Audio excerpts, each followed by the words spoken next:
한 달 동안 잘 지나셨죠?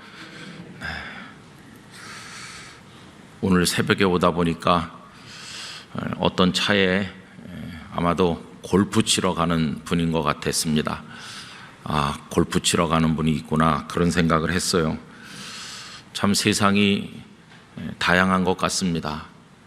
한쪽에서는 코로나로 죽어가는 이도 있고, 또 한쪽에선 전쟁으로 죽어가는 이도 있는데, 또 골프를 치러 가는 분도 있고, 참 지구촌이 하나님 보실 때는 손바닥만 할 텐데 그 안에서 벌어지는 삶은 너무나도 다양하다는 생각이 듭니다.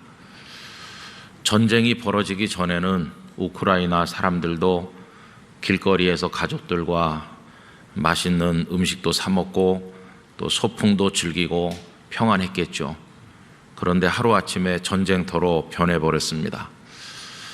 사람이 만들어내는 평화라고 하는 것은 오늘 어떻게 되고 내일 어떻게 될지 알 수가 없는 것이죠.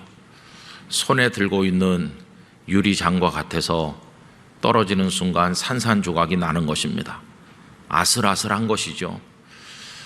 여러분, 대한민국이 지금 평안한 것 같지만 오늘 내가 아픈 데도 없고 건강하게 잘 지내 하지만은 우리들의 존재라고 하는 거 얼마나 연약한가 하는 것을 깨닫게 됩니다. 우리의 연약함을 깨달으면 깨달을수록, 그리고 세상이 어지러우면 어지러울수록 바라볼 분은 주님밖에 없음을 알게 됩니다. 찬송가 중에 세월 지나갈수록 의지할 것뿐일세, 그런 찬송이 있지 않습니까? 여러분, 세월이 지나고 지나갈수록, 험난한 세상을 살면 살수록 우리가 할 일은 우리 주님을 의지하는 것뿐입니다. 지난 2월 한 달 동안을 하나님께서 인도해 주셨고, 또 3월을 맞이해서 오늘 영락가족 특별 새벽기도회를 모이게 됐습니다. 요새는 온통 혼란스럽습니다. 왜냐하면 코로나에 감염되는 이가 20만 명이 훨씬 넘게 쏟아져 나오는데, 전에 같으면은 아주 엄중하게 단속하고 어디 가서 누구랑 차를 마셨는지 일일이 조사를 하고, 차를 마신 사람도 추적 조사를 해서 그래서 또 격리시키고 그런 식으로 했잖아요. 근데 요새는 열 체크도 안 하고, 또 접종도 그렇게 옛날같이 강요하지도 않고 마음대로 다니시라 그렇게 하니까 어떻게 되는 건지 잘 알 수가 없습니다. 우리 교회도 열 체크도 안 하고 그냥 들어오셨죠.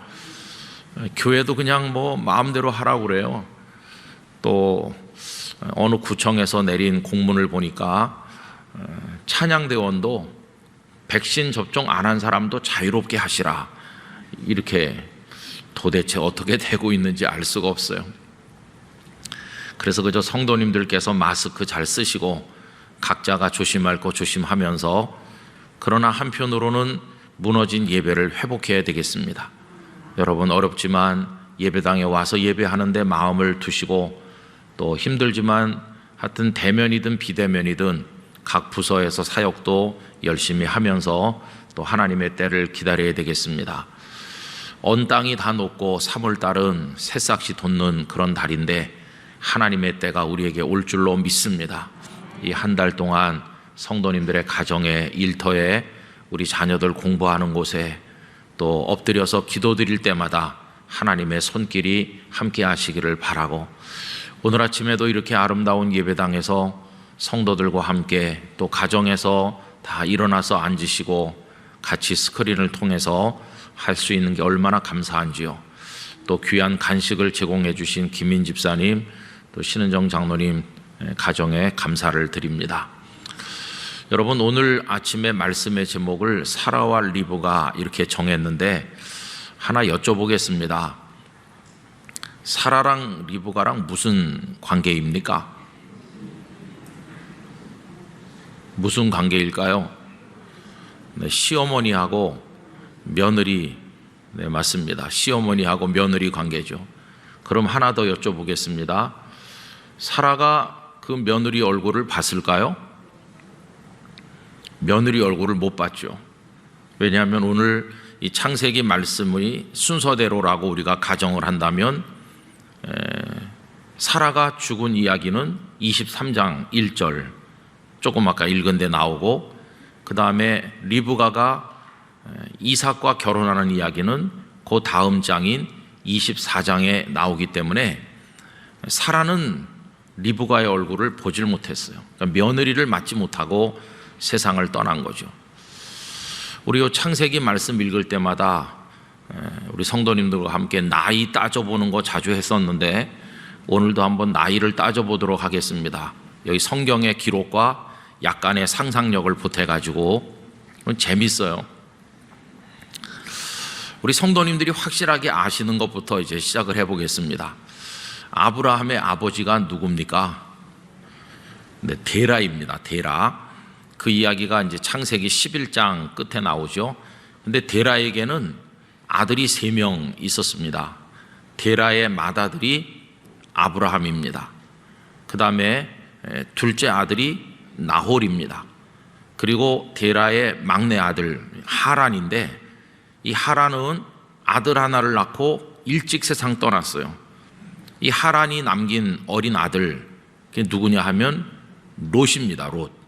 그러니까 아브라함이 자신은 아들도 낳지 못하고 있는 판인데, 자녀가 없는데 막내 동생이 어린 아들을 하나 놓고 일찍 세상을 떠나니까 그 조카 롯을 아브라함이 챙기는 거죠. 그래서 창세기 12장에 아브라함이 하나님의 말씀을 따라서 본토 친척 아버지의 집을 떠나서 가나안 땅으로 내려올 때 조카 롯을 이렇게 데리고 오지 않습니까? 그때 이미 롯은 아버지가 없는 거죠. 아버지 돌아가셨어요. 그러니까 이제 아브라함이 아버지나 마찬가지죠. 이래서 쭉 같이 다니면서 롯도 재산이 많이 늘어나고 장가도 들고 이렇게 해가지고 안정된 삶을 살다가 나중에 롯은 불행하게도 소돔성 쪽으로 들어갔다가 소돔과 고모라가 멸망할 때 간신히 목숨만 건져가지고 살아남은 이야기를 우리가 알고 있습니다. 자, 이제 아브라함은 사라와 함께 이렇게 가나안 땅으로 왔고, 그러면 이제 아브라함의 바로 밑에 동생 데라의 둘째 아들이 나홀인데, 그 나홀 이야기는 11장 끝에서 잠깐 이름만 나옵니다. 그리고는 뭐 별로 자세한 얘기가 없어요. 그러면서 아브라함이 가나안으로 온 이후에 어떻게 살았는지 하는 이야기가 12장부터 시작돼 가지고 22장까지 쭉 모든 이야기가 아브라함 이야기죠. 아브라함 이야기. 그 과정에 흉년을 만나서 아브라함이 애굽으로 피난을 갔던 적도 있었고, 소돔과 고모라의 전쟁이 벌어져서 조카와 그 가족들이 다 잡혀간 것을 구출해 오는 이야기도 있고, 또 그 간간히 아브라함이 하나님께 예배를 드리면서 하나님의 약속, 내 후손이 바닷가의 모래알처럼 하늘의 별처럼 많아질 것이고 이 땅을 네 후손에게 주겠다는 약속을 받는 장면들도 있고요. 또 하나님의 약속의 사람으로서 모든 후손들이 할례를 받으라 이렇게 하시는 말씀도 나오고, 그런데 이 아브라함이 중간중간에 또 마음이 흔들리면서 자기 아내 사라의 제안대로 사라의 종이었던 하갈을 받아서 하갈을 통해 이스마엘을 낳는 이야기도 나오고, 또 이스마엘이 쫓겨나서 떠나는 얘기도 나옵니다. 그러다가 드디어 이제 아브라함은 100살, 사라는 아브라함보다 10살 어려요. 10살. 90세에 하나님의 능력으로 사라가 잉태해서 아들 이삭을 낳게 됩니다. 그리고 나서 이제 22장으로 넘어오는 건데, 22장에 오면 하나님께서 내 독자 이삭을 제물로 바쳐라 이렇게 하시잖아요. 모리아 산에 가서 이제 이삭을 제물로 바치는 이야기가 쭉 나오는데, 하나님께서 양을 준비해 놓으셨죠. 숫 양을 미리 준비하셔서 그걸로 제물을 삼아서 드리고, 그러나 아브라함은 이삭을 아끼지 않고 하나님 앞에 드리려 하는 그의 믿음을 하나님 앞에 보여드렸고, 또 하나님께서는 기뻐하시면서 큰 축복을 약속하시는 이야기가 오늘 읽은 바로 앞에까지 쭉 나오는 얘기입니다. 그리고 나서 이제 오늘 본문이에요. 그 모리아산에 가서 아들 이삭을 하나님 앞에 바치려고 했던 그 이야기가 끝나자마자 오늘 본문이 나오는데, 그동안 잊혀졌던 아브라함의 바로 밑에 동생 나홀의 가정 이야기가 나오고 있는 겁니다. 여러분, 오늘 본문에 보면은 나홀이 자녀들을 낳았다는 거죠. 나홀이 자녀들을 낳았는데 자녀를 얼마나 많이 낳았습니까? 23절에 보니까 8사람 낳았다 이렇게 나와요. 그죠? 8사람. 근데 우리가 그 8명의 이름을 다 알 필요도 없죠. 그죠? 더군다나 그 24절에 가보면 나홀이 첩을 얻어가지고 애를 또 낳구나 하는 것도 있는데, 여러분 그것도 뭐 굳이 우리가 기억해둘 필요는 없는 거겠죠. 어쨌든 나홀이 자녀들을 많이 낳았다. 근데 그 중에서 딱 한 명만 우리가 기억하면 됩니다. 여러 명의 자녀 중에서 그 한 사람 기억할 사람이 누구냐 하면 부두엘입니다. 부두엘. 여러분 23절 22절 끝에 그 자녀들의 이름이 나오는 가운데 맨 끝에 부두엘이라 이렇게 나오죠. 그리고 23절 끝에 보면 부두엘이 누구를 낳았다고 합니까? 리브가를 낳았다. 이제 오늘 아침에 우리에게 의미가 있는 대목은 바로 요겁니다. 그러니까 나홀이 부두엘을 낳고 부두엘은 리브가를 낳고 이렇게 되는 거죠. 그럼 이제 하나 더 여쭤보겠습니다. 나홀은 부두엘을 낳고요. 부두엘이 나홀의 아들이죠. 그 다음에 부두엘이 리브가를 낳았으니까 나홀의 손녀가 되는 거죠. 그죠? 그러면은 리브가만 낳았을까요? 부두엘이? 여러분이 잘 아시는 사람 한 사람을 부두엘이 또 낳았죠. 그가 누굽니까? 리브가의 오빠가 있잖아요. 유명한 오빠. 리브가의 유명한 오빠가 누굴까요? 그렇죠. 라반입니다. 성경 퀴즈대회 같으면 치약 하나 드릴 텐데. 라반. 잘 맞추셨어요. 라반. 그러면 잘 생각해 보세요. 라반도 나홀에게서 보면 뭐가 되는 겁니까? 손자입니다. 손자. 그죠? 나홀의 손자가 라반이고 또 손녀가 리브가인 거예요. 거기까지는 정리가 되신 거죠. 자, 그러면 이제 아브라함 얘기를 해보겠습니다. 아브라함하고 나홀하고 이제 형제니까 아브라함의 아들이 이삭이죠. 그죠? 그 다음에 이삭의 아들이 또 누굽니까? 야곱이잖아요. 야곱. 그러니까 야곱은 아브라함의 손자 아닙니까? 그러니까 아브라함과 나홀이 형제고 이삭과 부두엘이 이게 사촌이잖아요. 그 다음에 여기 이삭이 낳은 야곱이 있고 부두엘이 낳은 아까 말씀드린 라반과 리브가가 있잖아요. 그러면 야곱하고 라반의 사이가 어떻게 되는 겁니까? 야곱하고 라반의 촌수가 어떻게 되냐고요? 6촌이죠. 6촌. 그 다음에 야곱하고 리브가의 사이는 어떻게 되는 겁니까? 그것도 6촌이죠. 라반은 6촌 형님이고 리브가는 6촌 누님이죠. 6촌 누님.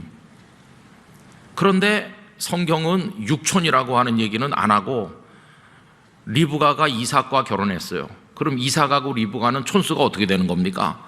학렬이 이삭이 하나 높으니까 이삭이 볼 때 리브가는 5촌 조카인 거예요. 5촌 조카. 그러니까 조카 딸하고 결혼했어요. 이삭이. 그러니까 야곱하고 리브가 사이에는 본래는 6촌이었는데 6촌 누님이 엄마가 된 거예요. 엄마. 리브가. 그러니까 6촌 형님이던 라반은 뭐가 된 겁니까? 외삼촌이 된 거예요. 그래서 나중에 야곱이 외삼촌 라반의 집으로 피신 갔다고 우리 얘기하는데 그게 외삼촌이기 전에는 본래 촌수는 6촌지간이었어요. 6촌. 근데 그때는 이제 가족 간에 결혼을 하니까 이렇게 복잡하게 얽힌 거죠. 자, 그러면 이제 촌수는 그만큼 따지고요. 나이를 좀 따져봐야 되는데 여러분 오늘 23장 1절에 보니까 사라가 세상을 떠날 때 나이가 몇 살이라고 그랬습니까? 127세죠. 그러면 아주 쉬운 거. 사라가 세상 떠날 때 아브라함은 몇 살입니까? 아까 말씀드렸잖아요. 두 사람이 10살 차이라고. 그러니까 아브라함은 137세죠. 그러면 더 쉬운 거. 그때 이삭은 몇 살이었을까요? 어머니 돌아가실 때 이삭이 몇 살이었을까요? 아브라함이 100살 때 낳았으니까, 그때가 아내가 죽을 때 아브라함이 137이라고 그랬으니까 이삭이 몇 살일까요? 37살이죠. 37살. 이삭이 37살 됐을 때 어머니 사라가 세상을 떠나신 거예요. 그럼 37살에 이삭이 장가를 간 겁니까? 안 간 겁니까? 아직 장가 안 갔어요. 그러니까 37에 결혼 안 한 분들은 위로를 받으시기 바랍니다. 아니 뭐 이삭도 나랑 비슷하네. 그때까지 장가 안 갔어요. 근데 뭐 이삭이 장가 안 간 건 그렇다 치고, 어머니는 어땠을까요? 마음이. 자녀를 못 낳아가지고 평생 동안 이 사라는 속을 끓이고 애태우고, 그러다가 정말 기적같이 하나님의 사자가 이맘때 애를 낳을 거라고 하니까 사라가 그 믿었습니까? 웃었다고 그랬어요. 그런데 하나님의 능력으로 이삭을 낳았을 때 얼마나 감격했겠어요. 하나님께서 내 남편에게 말씀하시기를 하늘의 별처럼 바닷가의 모래알처럼 후손이 번성한다고 말씀했는데, 이 아들을 통해서 후손이 번성하겠구나 이렇게 기대를 했는데, 그러려면은 이삭이 한 20살 되자마자 빨리 장가 들어가지고 자녀를 많이 낳고 그래야 될 텐데, 사라가 눈 감을 때까지 아예 장가를 가지도 못했어요. 저는 이삭이 왜 그렇게 결혼이 늦었나 그런 생각을 이제 혼자 해볼 때도 있는데, 어쨌든 어머니 돌아가실 때까지 이삭은 결혼 안 했어요. 그러니까 사라가 눈 감으면서 가장 마음에 걸리는 게 뭘까? 뭐였을까? 응? 남편 남겨두고 가는 거? 글쎄요, 아브라함을 남겨두고 가는 것도 마음에 걸렸겠죠. 그러나 연세 많이 드시면 남편은 눈에 안 보인다고 합니다. 여러분은 보이세요?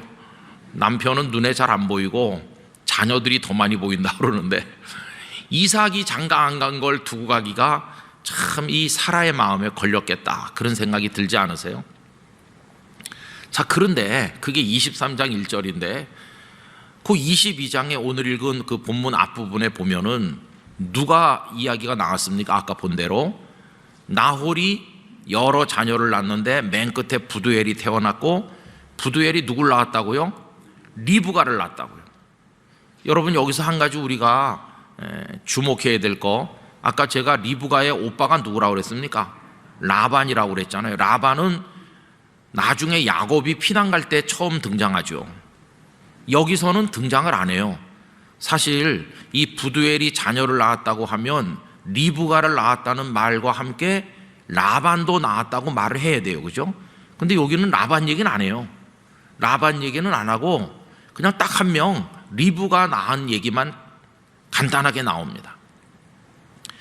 아들을 중요시하던 그 시대에 왜 부두엘이 라반이라는 아들 낳은 얘기는 생략해버리고 딸 리브가를 낳은 얘기를 여기다 기록했을까요? 이건 참 놀라운 하나님의 계획을 우리에게 보여주는 겁니다. 22장 끄트머리에서 리브가가 태어났다 이렇게 말씀을 해놓은 다음에 23장에 와서 사라가 세상 떠났다 이렇게 나오잖아요. 그럼 이게 뭡니까? 하나님께서는 사라가 세상을 떠남으로 아브라함의 가정에 안주인의 자리가 비었는데, 그 빈자리를 채울 여인을 벌써 준비해 두셨다. 그 여인이 리브가다. 리브가가 태어났다 하는 거를 22장 끝에서 간단하게 말씀하고 넘어가는 거예요. 그러니까 이제 우리가 이 성경 말씀을 읽을 때 그냥 웬 또 사람 이름이 이렇게 많이 나오나 그러면서 읽어 내려가면은 발견을 못하지만, 하나님의 말씀은 내용도 내용이지만 이 말씀에 적어 내려가는 배열까지도 하나님의 깊은 뜻이 있는 것이니까, 왜 여기서 이 말씀을 먼저 하셨는가를 깊이 생각해 보면 너무도 절묘한 하나님의 손길이 느껴지는 것이, 이제 사라가 세상을 떠날 거예요. 그러나 사라는 아들이 장가를 못 간 걸 보고 가기 때문에 속이 막 타고 너무너무 안타까운 가운데 세상을 떠났을지도 모르겠는데, 하나님께서는 이삭의 아내를 벌써 다 준비하고 계신 거예요. 리브가가 태어났다고 말씀해주고 있잖아요. 그럼 여러분, 이 아브라함의 가족들이 주로 살았던 브엘세바나 또 헤브론 이 지역에서 여기 지금 부두엘 그 가족들이 살고 있는 하란까지는 대개 거리가 어느 정도 되나? 직선거리로 한 600km 정도 됩니다. 600km. 직선거리로 600km면 서울서 부산보다도 한참 더 멀잖아요. 서울서 부산이 뭐 한 400km 조금 넘습니다. 그러니까 굉장한 거리죠. 그런데 그 까마득히 먼 곳에서 한 딸이 태어났는데 리브가가 태어났다. 하나님은 600km 바깥에서 이삭의 아내를 벌써 오래전에 준비하고 계셨다는 걸 알 수 있어요. 그러면 그 아버지 아브라함이 이삭을 번제로 바치기 위해서 모리아산에 올라갈 때 그때 이삭이 몇 살인지 우리는 모릅니다. 상상을 그냥 해보는 거죠. 재미있게. 그때 한 15살 됐다고 우리가 상상해 봅시다. 그럼 모리아산에 가서 제물로 드려질 그 이삭의 나이가 15살쯤 됐다면, 그리고 여기 지금 어머니 돌아가신 게 그로부터 시간이 많이 지난 거죠. 이삭이 37살 됐을 때 어머니 돌아가셨다고 하니까 여기 22장과 23장 사이에는 한 20년 이상의 시간이 흐르고 있다는 걸 알 수 있어요. 15살이라고 가정을 한다면 어머니 세상 떠날 때까지 22년의 시간이 흐른 거예요. 그럼 리브가가 태어난 이야기가 모리아산에서 돌아온 바로 다음에 나오니까 이것도 상상력을 동원해갖고 고무렵쯤, 모리아산에 다녀온 고무렵쯤 리브가가 태어났다면 사라가 세상 떠날 때 22년이 지난 거니까 리브가는 22살의 아름다운 처녀로 이미 성숙해 있는 거예요. 그리고 23장에서는 사라의 장례식 얘기가 나옵니다. 그리고 24장에 가면 아브라함이 늙은 종을 불러요. 그래서 나도 안 가고 내 아들도 가지 않을 것이니 자네가 가서 우리 가족들이 살고 있는 그 마을에 가서 아내감을 구해오게, 이렇게 보내잖아요. 그래서 그 늙은 종이 가서 먼 길, 아까 말씀드린 대로 직선거리로 약 600km 되는 길을 가죠. 아마 실제로 걸어가는 길은 1000km도 넘었을지 모릅니다. 구불구불하게 그 먼 길을 가서 지친 몸으로 그 동네에 도착을 해가지고 우물가에다가 이렇게 짐승들을 좀 앉히고 쉬죠. 그러면서 기도하잖아요. 하나님, 우리 주인님의 기도를 들으시고 며느리감을 준비하셨을 텐데 도대체 누군지 저는 알 수 없으니까 이렇게 해주세요 하면서 드린 기도를 알고 계시죠? 분명히 여기 처녀들이 물길로 나올 텐데 내가 물 좀 주시오라고 했을 때 내게만 물을 주는 게 아니라 말 못하는 짐승에게까지도 물을 마시도록 해주는 그런 여자가 있다면 하나님께서 준비하신 여인인 줄로 알겠습니다. 그렇게 하고 눈 딱 드니까 벌써 리브가가 물동이 이고 나오는 거예요. 오래 기다릴 것도 없이 바로 리브가가 우물가에 등장했어요. 여러분, 왜 그럴까요? 하나님께서는 리브가를 아브라함의 가정에 보내시기 위해서 벌써 오래전에 부두엘의 딸로 태어나게 하셨고 아름다운 여인으로 성장하게 하셔서 준비가 완벽하게 다 돼 있는 거예요. 아브라함의 집에서 누군가가 오기를 기다리고 있었다고 말해도 과언이 아니에요. 아마 하나님께서 조금 우스운 말로 말하면 리브가 지금이야 이렇게 사인을 보내셨을 거예요.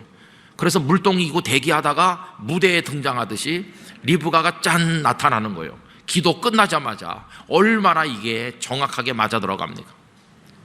연극 무대에서 어느 배우가 무대에 나와야 되는데 안 나오고 그 타임을 놓치면 이게 뭐가 되겠어요?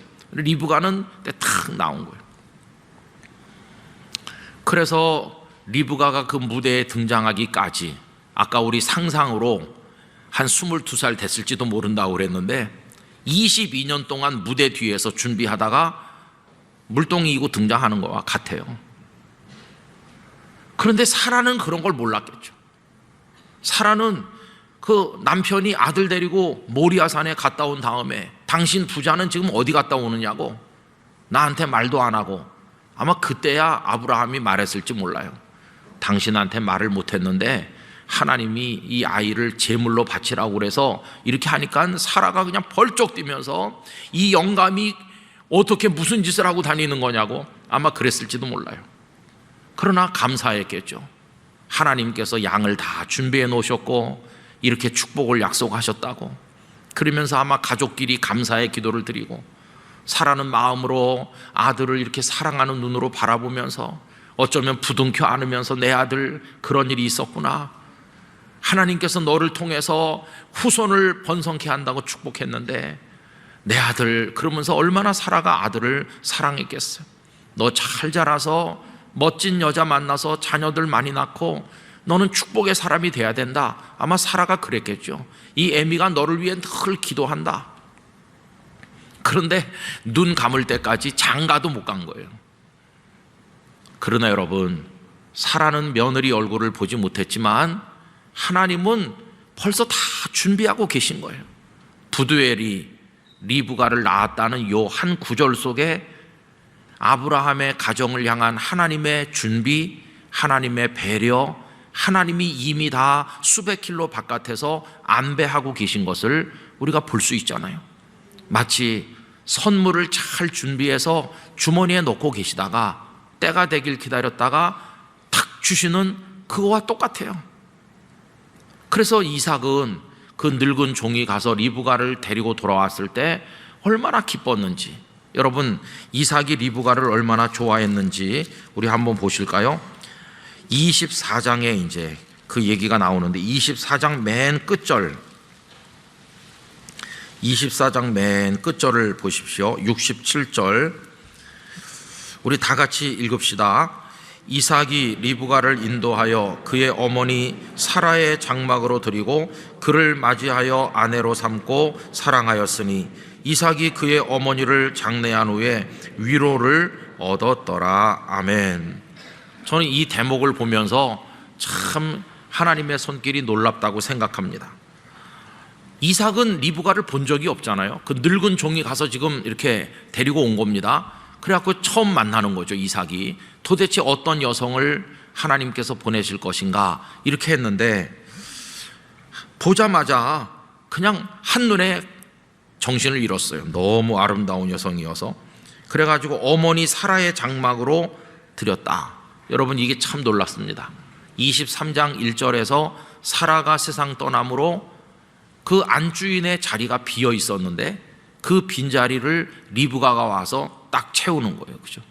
사라의 장막으로 어머니의 자리에, 안주인이 있어야 되는 자리에 리브가를 들어가게 했어요. 그리고 아내로 삼고 사랑하였으니 만약에 이때 이삭이 리브가를 보자마자 얼굴을 찌푸리면서 하나님 이게 아닌 것 같은데요, 그러면서 이게 마음에 안 들어 해가지고 사라가 리브가가 소박을 맞는 식으로 이삭에게 사랑받지 못했더라면 어떻게 했을까, 그런 생각도 들잖아요. 근데 어떤 목사님이 그러더라고. 이게 실패할 리가 있냐고. 왜냐하면 중매를 누가 하는데, 중매를 하나님이 하시잖아요. 하나님이 중매하셨는데, 그러니까 이삭이 리브가를 너무너무 좋아하는 거죠. 여러분 오늘 제가 이 복잡한 얘기를 왜 드리느냐 하면요, 우리가 모르는 사이에 하나님은 준비하고 계신 거예요. 600km 바깥에서 이미 태어났다니까요. 아브라함도 모르고 리브가 사라도 모르고 이삭도 모르고 아무도 몰라요. 그러나 리브가는 태어났고 소식이 전해졌어요. 오늘 본문이 그거죠. 아브라함, 당신 동생 나홀이 손녀를 봤대요. 이렇게 말하는 거죠. 아, 내 동생이 손녀를 봤다고? 이렇게 생각했겠죠. 동생의 손녀면 아브라함에게도 손녀가 되는 거고 사라에게도 손녀가 되는 거겠죠. 아이고, 시동생이 손녀를 봤어, 이렇게 생각했겠죠. 그리고 뭐 또 지나갔겠죠. 그리고 세월이 몇십 년 흘렀죠. 그런데 그 손녀딸이라는 그 처녀가 며느리가 돼서 올 줄 누가 알았겠어요. 여러분, 하나님께서 하시는 일은 다 그렇다는 사실을 우리가 알게 됩니다. 저는 요즘에 참 세상도 어지럽고 나라도 그렇고 한국 교회도 힘들어서 현실을 가만히 보면은 마음이 답답할 때가 많아요. 저만 그런 게 아니고 우리 성도님들도 비슷하실 거라고 생각합니다. 그러다가도 소망이 생기는 거예요. 그 소망이 뭐냐 하면 하나님은 준비하고 계실 것이다. 얼마나 힘이 되는지 몰라요. 여러분, 아까 그 모리아산 얘기도 했지만 벌써 아브라함과 이삭이 산에 가보니까 하나님이 수량을 준비하셨잖아요. 이들은 몰랐지만 하나님은 준비하셨죠. 하나님 한국교회를 살릴 만한 위대한 목회자, 위대한 하나님의 사람들 좀 보내주세요. 그렇게 할 때 하나님께서는 이미 어느 가정에 태어나서 자라고 있다. 나는 다 한국교회를 위해서 준비하고 있다. 하나님, 이 어지러운 대한민국 누가 나타나서 이 민족을 좀 세우고 남북 통일을 이루고 우리 민족의 위대한 모세 같은 지도자가 도대체 누굽니까? 하나님께서 지금 잘 자라고 있단다. 내가 다 준비해 놓고 있단다. 저는 그런 하나님의 특별한 섭리가 닿는 곳이 영락교회 성도들 가정이 되길 원합니다. 우리 교회 성도님들 어느 가정에선가 자라고 있는 그 아들 그 딸이 성인이 되었을 때 하나님의 교회를 세우고 이 나라 이 민족을 이렇게 세우는 인물이 돼야 된다고 생각합니다. 하나님께서는 우리를 버리시지 않았을 것이다. 여러분, 지금 우리가 밥 한 숟갈을 먹는다고 할 때 우리는 모르는 사이에 누군가는 그 쌀 한 토를 거두기 위해 가지고 뜨거운 뙤약볕 아래 나가서 모를 심고 누군가는 그걸 다 하시고 계신 거예요. 우리는 몰랐지만 하나님은 우리가 모르는 어떤 농부를 통해서 우리가 먹을 쌀을 준비하게 하셨고, 다 그렇게 하나님께서는 우리의 삶을 주관하고 계시다는 사실을 깨닫게 되는 것이죠. 그래서 여러분, 우리 하나님을 믿읍시다. 가슴이 답답하고 어려울 때 눈에 보이는 게 없을 것 같지만 살아가 볼 때 하나님, 아들을 통해서 후손이 번성한다고 하시더니 장가도 못 간 상태로 나는 눈을 감아요. 어떻게 이러실 수가 있나요?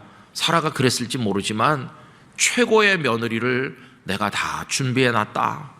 하나님 그렇게 말씀하실 거예요. 여러분, 우리가 이 땅에 태어나기도 전에 벌써 하나님께서는 우리의 구세주 예수님을 준비하셨잖아요.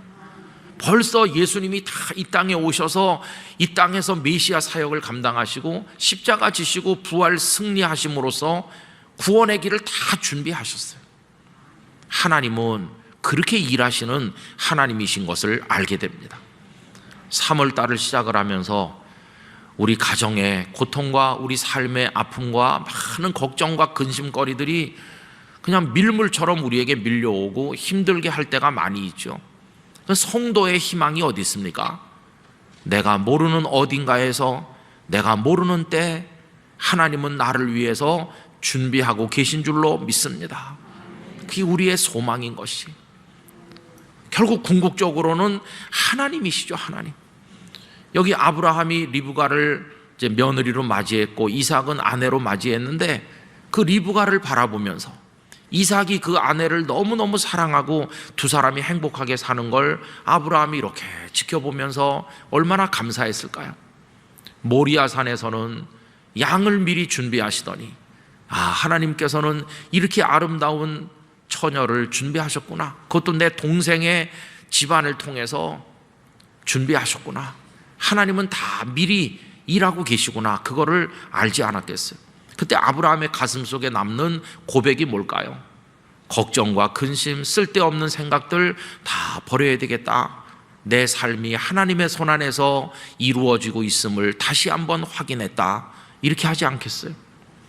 여러분, 오늘 우리가 이 자리에서 하나님을 예배하게 되기까지 우리의 선택과 우리의 노력인 것이 아니라 하나님의 준비하심과 인도하심 속에서 이루어진 줄로 믿습니다. 하나님의 은혜입니다. 저같이 부족한 사람이 오늘 새벽에도 우리 영락교회 강단에서 성도님들과 말씀을 나누게 된 거, 이게 누가 어떤 계획과 노력을 통해서 된 것이 아니라 이것도 하나님께서 하신 거 아니겠어요? 저는 그렇게 생각하면 우리 인생이 다 신비롭다는 생각이 듭니다. 그러면 앞으로 10년 후에는 어떻게 될 것인가? 하나님께서 준비하고 계실 겁니다. 벌써부터 준비하고 계실 거예요. 저는 이런 생각해 봤습니다. 나중에 교회에서 이제 나이가 돼서 은퇴하고 나면 뭘 할까? 저는 이런 생각은 해봤어요. 뭐 다른 생각은 안 해봤는데, 그저 내가 건강하면 작은 교회, 농촌에 평생 가도 집회도 못 여는 그런 작은 교회, 내가 가서 그런 교회들을 원하는 데가 있으면 가서 섬겨드려야 되겠다. 교회에 아무 부담 드리지 말고 밥도 내 돈으로 사 먹고 잠도 내가 숙소를 얻어서 자고 그 교회에 가서 헌금 해드리고 그런 어려운 교회들을 돌면서 해야 되겠다. 그러다가 어느 교회 가서 집회하고 집에 돌아와서 한 이틀 아프다가 하늘나라 가야 되겠다. 그런 생각을 하고 있습니다. 오래 막 몇 년씩 아프면 안 되고, 저 목사님 지난주에도 집회했다고 그러던데 하늘나라 갔어요? 얼마나 행복하겠어요. 저 집에 가서 그런 얘기를 했어요. 그랬더니 우리 딸들이 아빠 기름값은 내가 대줄게 뭐 그러더라고요. 참 고맙죠. 고맙잖아요. 자기들이 빨리 돈을 벌어가지고 아빠가 그렇게 할 때 그 돈 대준다고 마음껏 하라고 그러는 거예요. 얼마나 감사한지 모르겠어요. 근데 그런 얘기를 하면서 웃고 정말 기도해야 되겠어 그렇게 하다가도 생각해보면 참 어리석다는 생각이 들어요. 하나님께서 뭘 준비하고 계신지 모르잖아요. 하나님 내려다보시면서 야, 김 목사 놀고 있구나, 정신 차려라 그러실 것 같아요. 그러나 어떻게 될지는 모르겠어요. 저만 모르는 게 아니라 다 모르시잖아요. 그러나 한 가지 분명한 건 있어요. 하나님께서는 우리를 위해 준비하고 계시다는 거예요. 일하고 계시다는 거예요. 여러분 그거 믿으시죠? 그럼 이제 두려워할 필요가 없어요. 벌써 내 며느리감 어디서 잘하고 있을 줄 믿습니다. 우리 큰딸이 아기를 낳았고 이제 100일 정도 돼서 집에 요새 우리 집에 와 있는데, 이 녀석 보면서 제가 농담을 했어요. 네 색식감이 어디 태어났을지 몰라 이렇게. 그러니까 여러분, 하나님은 다 준비하고 계신 거예요. 이 한 달 동안 걱정하자면 끝이 없고 염려하자면 끝이 없잖아요. 그러나 여러분, 그건 다 쓰레기통에 버립시다. 그리고 하나님을 향한 신뢰, 하나님 나의 인생과 우리 가정의 미래를 인도하실 줄 믿습니다. 그것만 가지고 하나님 바라보며 달려가기를 원합니다. 이 한 달이 기쁨의 한 달이 되고 여러분들에게 때때로 리브가가 등장하는 기쁨이 있는, 리브가를 맞이하는 축복을 경험하는 그런 삶이 있으시기를 간절히 축원합니다. 기도하겠습니다. 아버지 하나님, 우리 인생은 한치 앞을 모르고 우리는 복잡한 계산과 계획을 세워보지만 아무것도 우리 손에 잡히지 않는 것 같고, 살아도 며느리도 맞이하지 못하고 눈 감을 때 너무나도 마음이 답답했을 것이라고 생각하지만, 그러나 하나님께서는 벌써 다 준비하고 계셨고 리브가가 부두엘의 딸로 태어나게 하신 것을 봅니다. 사라의 빈자리를 리브가가 채우고 이삭이 기뻐하여 살아가니 다 하나님의 손이었습니다. 은혜였습니다. 하나님의 계획 가운데 준비된 일이었습니다. 오늘 저희의 인생이 여기에 이르기까지, 또 앞으로 하나님의 나라에 이르기까지 저희들의 삶도 그와 같을 줄로 믿습니다. 아버지 하나님께 다 맡기게 하여 주옵소서. 염려와 걱정과 근심을 버리게 하여 주시옵소서. 그 대신 기도하게 하여 주시옵소서. 하나님을 의지하게 하여 주시옵소서. 하나님의 손에서 이루어지는 인생이 될 때 행복한 삶이 될 줄로 믿습니다. 한 달 동안 영락교회 성도들 가정의 평강을 더하시고, 자녀들 개학하고 입학했는데 학업의 문을 열어주시고, 젊은이들의 미래를 열어주시고, 연로하신 어르신들에게 강건함을 주시고, 가족들을 코로나로부터 보호하여 주시옵시고, 한 달 동안 교회에 새로운 가족들이 많이 와서 예수님을 믿기로 결단하게 하여 주시옵시고, 사순절을 경건히 보내게 하시고, 오이코스 말씀과 기도를 통해 가정들이 아름다워지게 하여 주시옵시고, 한 달 동안 선거 이후의 혼란, 그리고 세상의 전쟁, 우려되는 것 너무나도 많지만 그보다 더 크신 하나님의 능력의 오른손으로 저희들을 붙잡아 주시옵소서. 오늘 새벽에 나오신 성도 한 분 한 분, 가정에서 기도하는 분들 머리 위에 이 시간 아버지 하나님의 손을 얹어 축복하여 주시기를 원하오며 강하고 담대한 믿음으로 달려가게 하여 주옵소서. 모일 때마다 간식을 제공하는 성도님들의 가정이 있고 안내하고 봉사하는 분들이 있어 너무나도 감사합니다. 영락 공동체를 든든히 세워주시고 코로나 와중에 어려움을 겪지만 그 이후에 오히려 더 부흥하고 성장하는 영락교회의 모습을 보게 하여 주시옵소서. 내일 거룩한 3월의 첫 주일, 사순절 첫 주일을 하나님께 영광스럽게 지키도록 복내려 주시옵소서.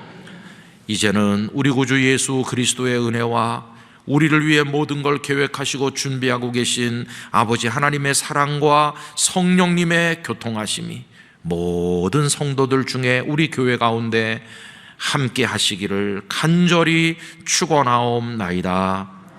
아멘.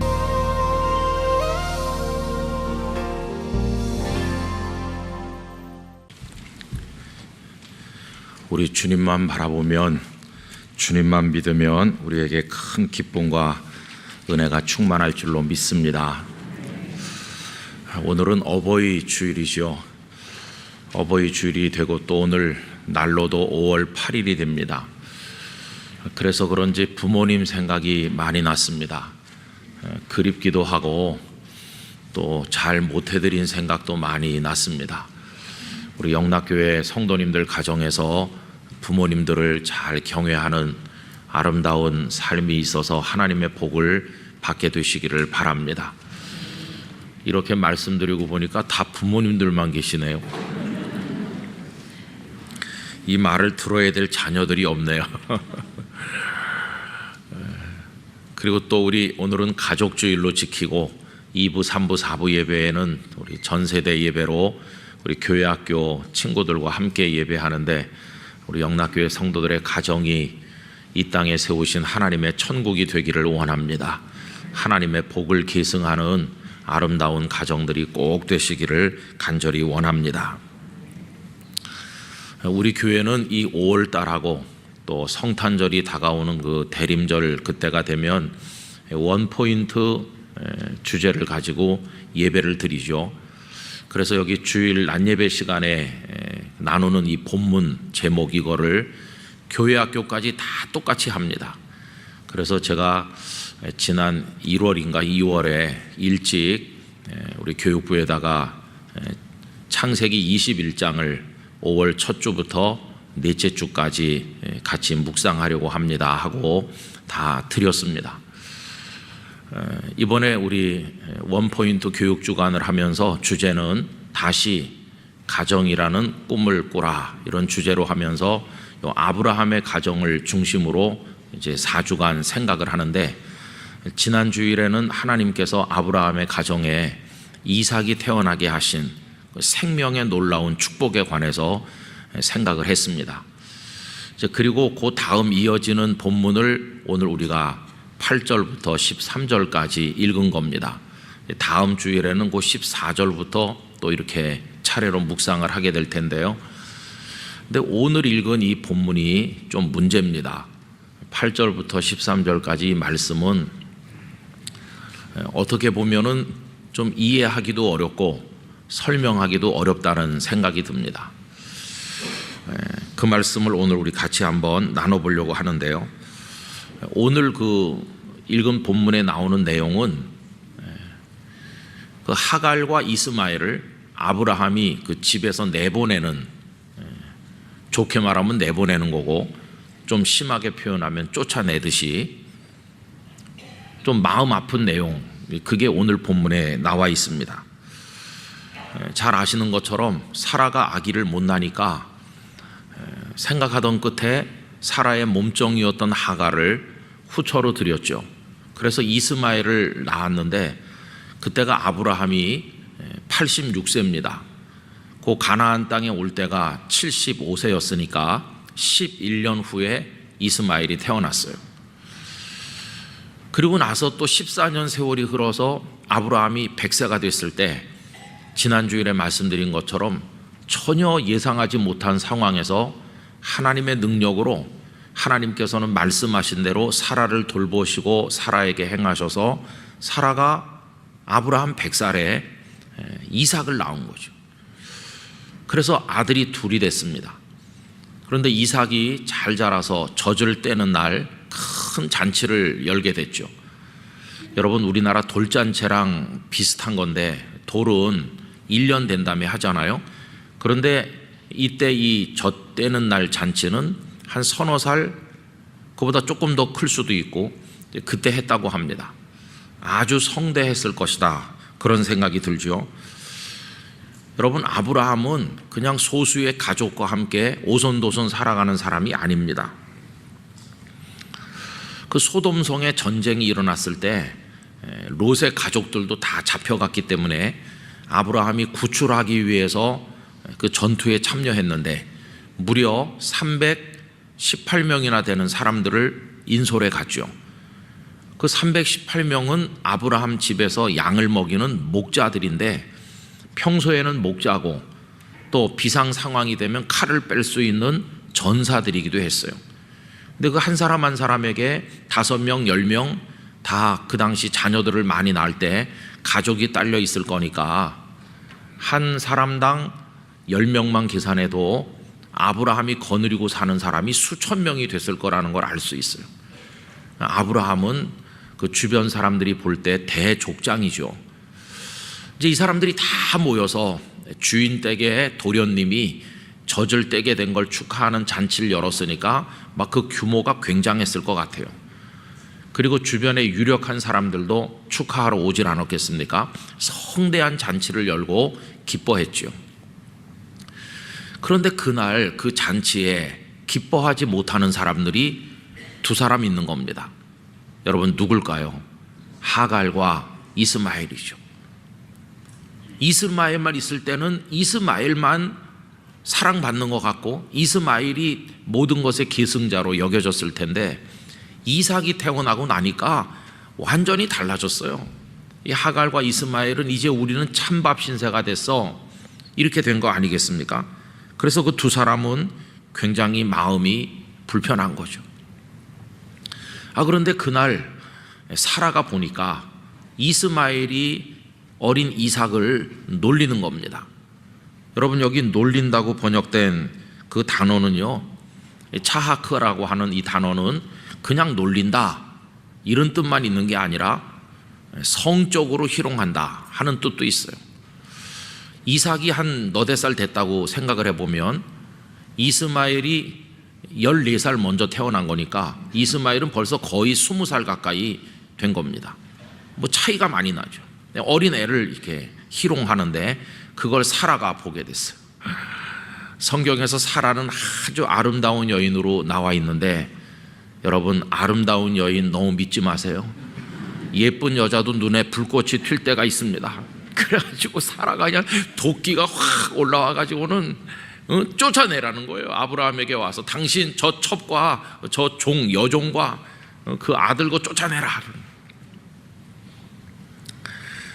예쁜 여자도 무섭구나 하는 거를 아브라함이 톡톡히 경험했을 거예요. 너무너무 근심이 됐죠. 11절 말씀에 보니까 매우 근심이 되었다. 쫓아내자니 정이 울고 같이 살자니 가정불화가 무섭고 어떻게 해야 될지 어렵게 됐어요. 깊이 근심하는 아브라함의 모습을 생각해 보세요. 그것도 뭐 하갈과 한두 해를 산 게 아니잖아요. 이러고 고민하고 있는데 이제 하나님께서 아브라함에게 말씀하는 거죠. 여러분, 그 말씀이 12절입니다. 하나님이 아브라함에게 이르시되 네 아이나 네 여종으로 말미암아 근심하지 말고 사라가 네게 이른 말을 다 들으라. 이삭에게서 나는 자라야 내 씨라 부를 것임이니라. 무슨 말씀입니까? 내보내라는 거예요. 하갈하고 이스마엘을 그냥 집에서 내보내라. 이게 하나님의 말씀인 거죠. 제가 앞에서 이 말씀이 이해하기도 좀 어렵고 설명하기도 어렵다고 말씀드린 이유가 바로 이 하나님 말씀 때문입니다. 하나님께서는 우리가 아는 대로 사랑의 하나님이시잖아요. 그러면 사라를 설득해서 어떻게 해서든지 하갈과 이스마엘을 품고 사이좋게 잘 지내라, 이렇게 하시는 게 사랑의 하나님이라고 하는 것에 어울리는 거 아닙니까? 그런데 내보내라고 하니까 얼마나 냉정하고 매몰찬 겁니까? 더군다나 몸종이었고 그 몸종의 소생이기 때문에 내보내는 거라면 차별 없이 모두가 다 사랑으로 평등하게 살아야 된다는 그런 원리로 생각해 보면 너무 불공정하고 너무나 심한 처사 아닙니까?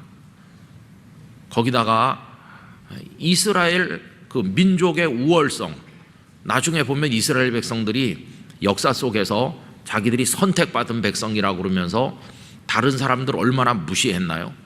마치 이거를 정당화시켜주는 말씀인 것처럼 생각되기도 하고, 그 하갈과 이스마엘이 쫓겨나서 뭘 먹고 어떻게 살란 말인지 인도주의적 관점에서 봐도 이거는 너무 이상하다, 이런 생각이 드는 겁니다. 그래서 오늘 이 말씀이 참 이해하고 납득하기가 어렵다는 생각이 드는 것이죠. 그럼 여러분, 마치 하나님답지 않으신 말씀을 하신 것처럼 보이는데 왜 그렇게 하셨을까요? 바로 여기에 오늘 설교 말씀의 주제가 있는 겁니다. 그걸 이해하는 열쇠가 하나 있어요. 그 열쇠는 하나님께서는 아브라함과 아브라함의 가정이 전적으로 하나님만 믿고 하나님의 뜻만 따르는 가정이 되기를 원하신다는 겁니다. 그게 오늘 말씀을 이해하는 열쇠죠. 여러분, 하나님께서 아브라함을 맨 처음에 부르실 때 아까 예배 서두에 읽었던 창세기 12장 1절 2절, 거기서 뭐라고 말씀하셨나요? 여호와께서 아브라함에게 이르시되 너는 너의 고향과 친척과 아버지의 집을 떠나 내가 네게 보여줄 땅으로 가라. 내가 너로 큰 민족을 이루고 네게 복을 주어 네 이름을 창대하게 하리니 너는 복이 될지라. 참 좋은 말씀이죠. 창대하게 해주신다. 복이 될 것이다. 후손이 번성한다. 이 땅을 너에게 줄 것이다. 이런 말씀들 참 좋은 말씀이죠. 가슴이 뛰죠, 그런 말씀을 들으면. 그런데 가만히 뜯어서 하나하나 생각해 보면 너무나 막연하고 추상적인 겁니다. 도대체 어디에 있는 무슨 땅을 얼마나 언제 주신다는지 하나도 구체적인 게 없잖아요. 그리고 현재 내가 자식이 없는데, 그때 아브라함은 자녀가 없었잖아요. 그럼 도대체 후손이 번성해서 창대하게 된다고 하는데 내가 몇 살이나 되면 아들을 얻을 건지 뭐 그런 것도 말씀하시는 것도 없어요. 그리고 앞으로 어떤 시간표에 따라서 하나님께서 어떻게 그를 이끌어 가실 것인지 아무것도 구체적이고 정확하게 보여주신 게 없어요. 그냥 막연하게 보여줄 땅으로 가라는 겁니다. 그냥 가. 아니 뭘 믿고 어떻게. 너무나 당혹스럽잖아요. 복을 주신다고 하는데 너무도 불확실하고 마음에 불안감만 생기는 거죠. 그럼 여러분, 하나님께서는 왜 아브라함을 부르시면서 이런 막연한 말씀으로 그를 부르셨을까요? 그걸 한마디로 그냥 요약을 해서 말하면 이겁니다. 고민하지 말고 나만 믿고 가라, 그겁니다. 나만 믿으라. 여러분, 우리가 하나님의 뜻을 알고 싶어 하잖아요. 나를 향한, 우리 자녀를 향한, 우리 가정을 향한, 우리 교회를 향한 하나님의 뜻이 뭔지 청사진을 좀 보여주세요. 이렇게 하나님의 뜻을 추구하는 간절함이 있을 때가 있는데 답이 없을 때가 많잖아요. 여러분, 그때 답이 없는 게 아닙니다.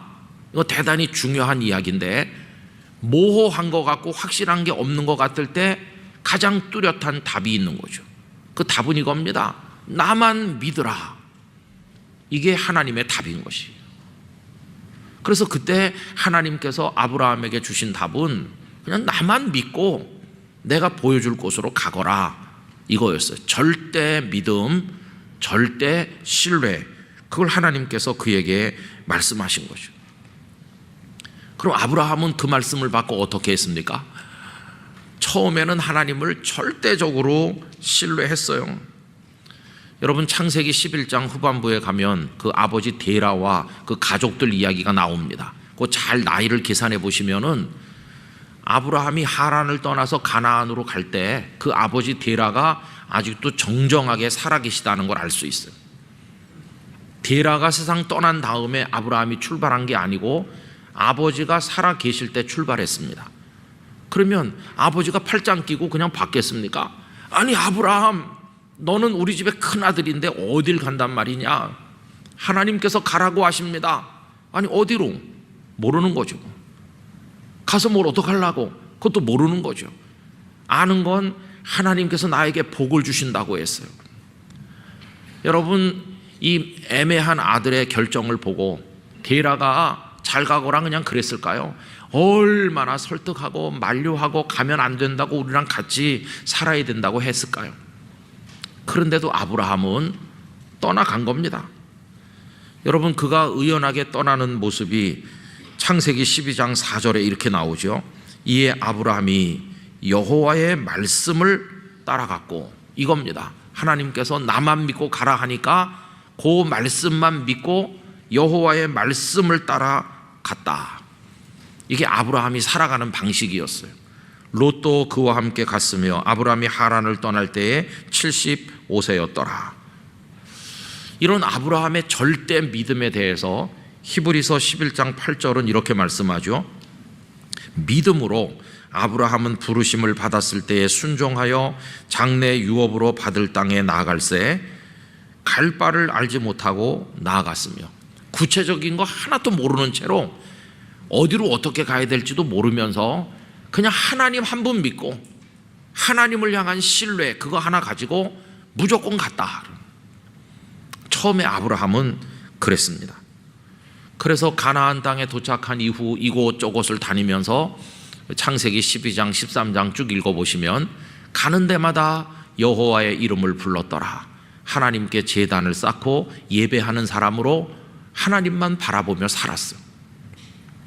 자, 그런데 사람은 누구나 다 연약하니까 시간이 쭉 흐르는 동안에 문제가 생기기 시작했는데 하나님을 향한 그의 믿음의 균열이 오기 시작한 것입니다.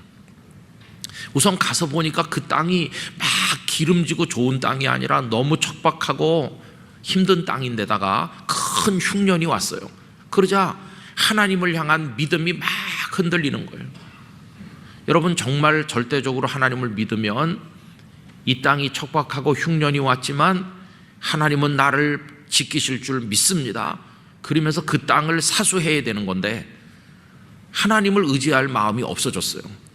그리고 자기 생각이 확 떠오르는 거예요. 여기 땅 죽겠어. 어떻게 할까? 가뭄이 없는 나일강가 애굽으로 가야지. 애굽으로 내려갔어요. 하나님을 믿는 믿음을 그때는 버렸고 자기 생각대로 했죠. 애굽에 가서 잘 살았나요? 큰 위기를 만났죠. 사라가 너무 어여쁜 여인이다 보니까 애굽 사람들이 탐을 내면서 사라를 빼앗으려고 하는데 하나님께서 개입하지 않았더라면 아내를 뺏길 뻔했어요. 너무도 어려운 처지에서 하나님은 그를 구출하셨고 다시 가나안으로 돌아오게 하셨어요. 그때 아브라함이 결심했겠죠. 어리석었어. 이제는 다시는 내 믿음 버리고 내 생각대로 하는 그런 실수를 하지 말아야 되겠다. 결심했겠죠. 그런데 여러분, 시간이 흐르니까 또 흔들리는 거예요. 그래가지고 아까 우리 생각한 것처럼 아무리 기다려도 사라가 자녀를 낳지 못하자 몸종 하가를 받아들여서 아들을 낳으라는 사라의 말을 거절하지 못했어요. 있을 수 없는 일이다. 하나님이 언젠간 주실 줄 나는 믿어요. 이러면서 거절해야 되는데 그 순간에 믿음이 없어졌어요. 그래서 자기 부부의 인간적인 방법으로 이제 이스마엘을 낳은 겁니다. 그 결과가 좋았나요? 결과가 오늘 본문에 보는 것처럼 깊은 고민에 빠지는 거예요. 여러분, 하나님의 방법대로 하나님의 뜻대로 얻은 게 아니면 얻어도 고통이 되는 겁니다. 그거를 아브라함을 통해서 우리가 볼 수 있는 거죠. 그런데 바로 이 상황에서 하나님의 말씀이 뭐였습니까? 하갈 모자를 내보내라는 거예요. 내보내라. 여러분, 이 상황에서 하나님께서 하갈과 그 아들을 내보내라는 건 무슨 뜻일까요? 그것은 하갈과 이스마엘이 무엇을 상징하냐? 믿음으로 살아온 걸 상징하는 게 아니라 믿음 내려놓고 자기 방식으로 살아온 거를 상징하는 거예요. 그러니까 하갈과 이스마엘을 내보내라는 것은 너의 가정에서 불신으로 나를 믿지 않고 너희 방식으로 살아온 그 모든 것을 이번 기회에 제거하라 하는 뜻이 그 속에 들어있는 것이죠. 아브라함의 가정에 드리워진 불신앙의 흔적들, 그걸 지우라고 말씀하는 것이죠. 지금은 생사를 베어내는 것처럼 아플 거다. 지금은 너무나 고통스럽겠지. 그러나 과감하게 그렇게 결단함으로써 이제 너희 가정은 전적으로 나만 신뢰하는 믿음의 가정으로 회복되는 것이고, 믿음의 가정으로 회복이 돼야 정말 하나님의 복을 받는 가정이 되는 거다. 그거를 하나님께서 아브라함에게 말씀하는 것이요. 믿음의 가정, 온전히 하나님만 신뢰하는 가정으로 회복시키기 위한 하나님의 방법이었음을 알게 됩니다. 그래서 여러분, 이 말씀은 하나님께서 하갈과 이스마엘을 천대한 것도 아니고 사랑하지 않기 때문에 내보내라는 것도 아니었어요. 하나님께서 사랑의 하나님이신데 너무 심하신 게 아니냐, 그런 것도 아니었어요. 단지 아브라함의 가정을 온전한 믿음의 가정으로 회복시키기 위한 방식이었어요. 그럼 하갈과 이스마엘은 죽으라는 말이냐? 아니었어요. 여러분, 13절에서 하나님의 배려가 어떻게 나와 있습니까?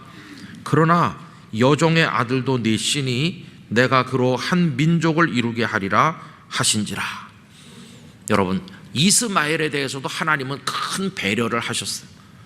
창세기 25장 12절 이하에 가보면 이스마엘이 12명의 자녀를 낳고 12명의 족장이 되고, 그래서 그 후손이 크게 번성한 것을 볼 수 있는데, 하나님께서는 하갈 모자를 천대하신 게 아니라 복을 주셔서 살게 하셨고, 그렇게 하심으로 하갈과 이스마엘을 내보내는 아브라함의 마음도 위로해 주신 것을 보게 되는 거예요. 그래서 여러분, 오늘 이 말씀을 통해서 우리가 깨닫는 것은 하나님의 간절한 우리를 향한 바람은 우리 개인이나 우리들의 가정이 전적으로 하나님만 믿기를 원하신다는 것이, 전적으로. 그래야 그게 복이 되는 것이죠. 인간적인 방법으로 하면 얻어도 고통이 되니까 그런 방식으로 살지 말고 자녀를 키울 때나 너희들의 인생을 살 때나 전적으로 나만 바라봐라. 여러분, 그래서 이 하갈 모자를 내보낸 겁니다. 그러면 그 다음에 아브라함의 가정은 어떻게 됐을까요? 이게 이제 우리 생각해 봐야 되는데, 그 다음부터 아브라함의 가정은 온전히 하나님만 바라는 믿음의 가정으로 확 변했어요. 그 몇 가지 증거를 우리 확인해 보면, 첫째는 21장을 우리가 지금 읽고 있는데, 그 다음 22장 착 펼치자마자 무슨 얘기가 나옵니까? 하나님의 명령이 하나 내려집니다. 네 아들, 너의 독자 이삭을 내게 번제로 바치라. 이건 너무 심한 말씀 아닌가? 이스마엘도 내보냈고 이제 달랑 이삭 하나 남았는데 이삭을 죽여서 제물로 바치면 나는 또 자녀가 없고, 그러면 75세 여기 내려올 때랑 똑같은, 그럼 지난 몇십 년이 그냥 헛수고처럼 되는 거고 나는 다시 빈손 되는 거 아닌가? 하나님 왜 이런 명령을 내리실까? 이럴 수 있는 상황이잖아요. 근데 아브라함은 그 말씀을 듣자마자 바로 그 다음날 아침 일찍 일어나서 무슨 좋은데 소풍이라도 가는 사람 같이 이삭을 깨워서 앞세우고 사환들에게 장작을 다 준비해가지고 모리아산까지 가는 거예요. 물론 그 산에 하나님께서 먼저 오셔서 양을 준비하셨기 때문에 이삭이 죽지 않았죠. 그렇긴 했지만 아브라함의 마음에서는 이삭이 죽은 것이, 이삭을 데리고 내려왔지만 아브라함은 마음으로는 이삭을 죽여서 하나님께 이미 드린 것과 같아요. 그 사랑하는 아들, 눈에 넣어도 아프지 않은 아들, 전 재산을 다 주고서라도 그 아들을 내놓을 수 없는 그렇게 소중한 아들, 세상 무엇보다도 사랑하는 아들을 마음속에서 내려놨어요. 내 아들이 아니다. 하나님의 아들이다. 하나님께 드렸으니까, 번제로 드렸으니까 이제는 하나님의 아들이다. 내가 돌보는 내 자식이 아니고 이제는 하나님이 돌보시는 하나님의 사람이다. 마음에서 다 아들을 내려놨어요. 옛날 같았으면 이삭이 그렇게 귀하고 사랑스러운데 어떻게 아브라함이 이삭을 번제로 드리겠어요? 안 되는 거죠. 옛날 같으면 믿음 내려놓고 사람의 방법으로 행동했을 텐데, 이제는 아브라함에게는 하나님을 경외하는 믿음 하나만 남아 있었어요. 그래서 그 아들 이삭을 내려놨더니, 그래서 이삭이 잘못됐습니까?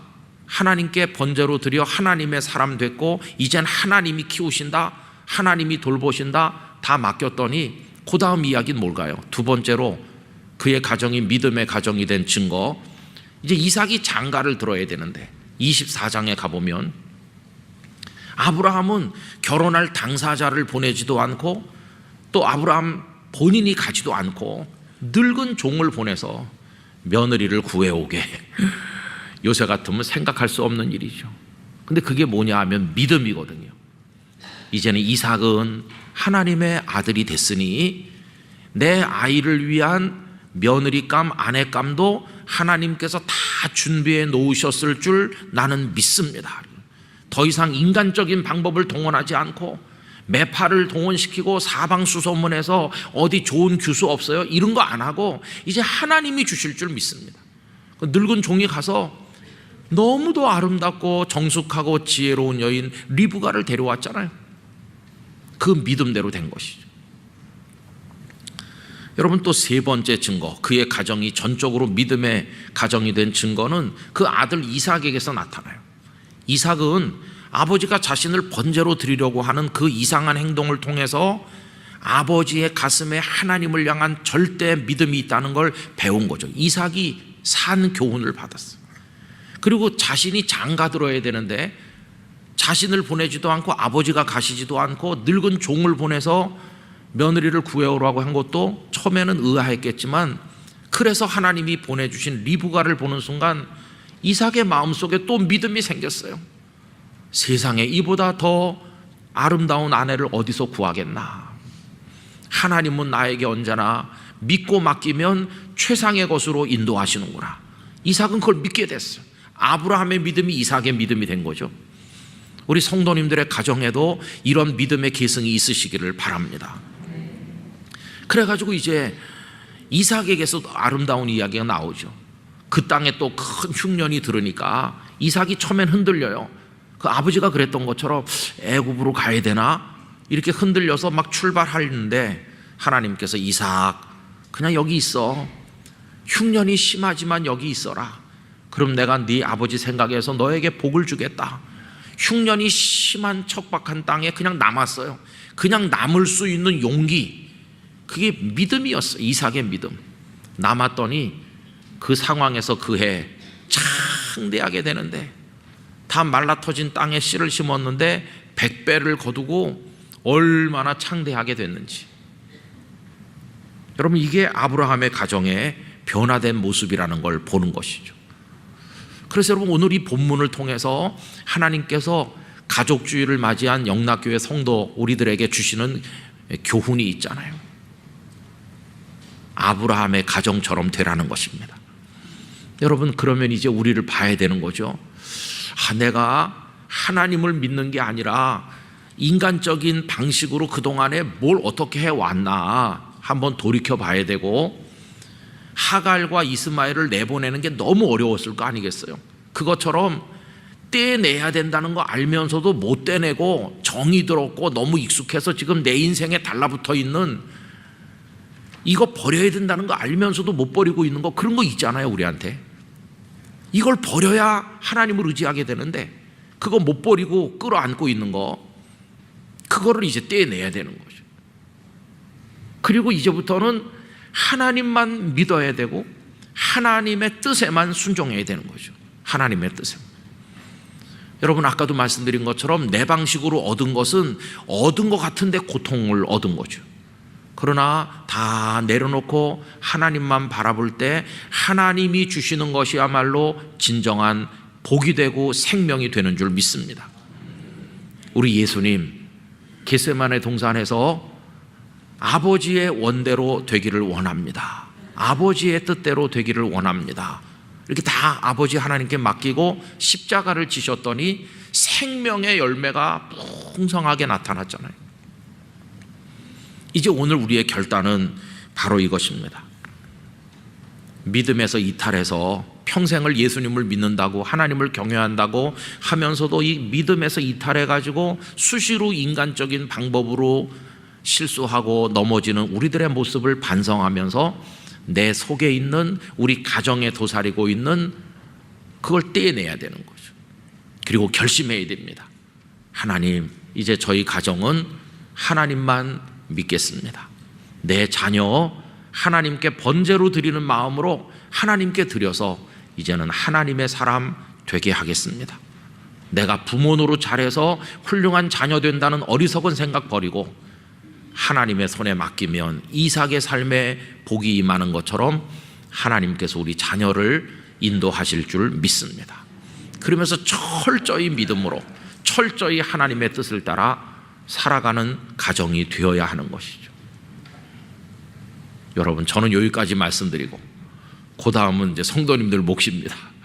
집에 가셔서 내가 내보내야 될 하갈은 누군가, 우리 집에 붙어있는 이스마엘은 뭔가 한번 생각해 보세요.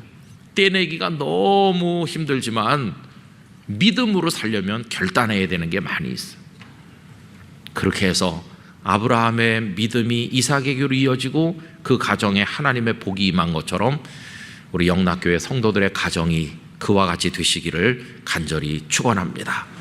기도하겠습니다. 아버지 하나님, 아브라함을 믿음의 족장이라고, 믿음의 조상이라고 하는데 그도 연약한 사람이었기 때문에 흔들렸고 믿음으로가 아닌 사람의 방식으로 행동하다가 큰 아픔과 실수를 경험하였습니다. 하나님께서는 그거 떼내라고 말씀하시는데 우리에게 주시는 명령인 줄로 압니다. 저희 삶에 붙어있는 불신앙적 요소 다 제거하고 온전히 하나님의 뜻에만 믿음으로 순종하는 저희들이 되어서 얻었으나 고통이 되는 것이 아닌 얻고 나면 참 복이 되는 하나님의 은혜를 경험하게 하여 주시옵소서. 예수님의 이름으로 기도하옵나이다. 아멘.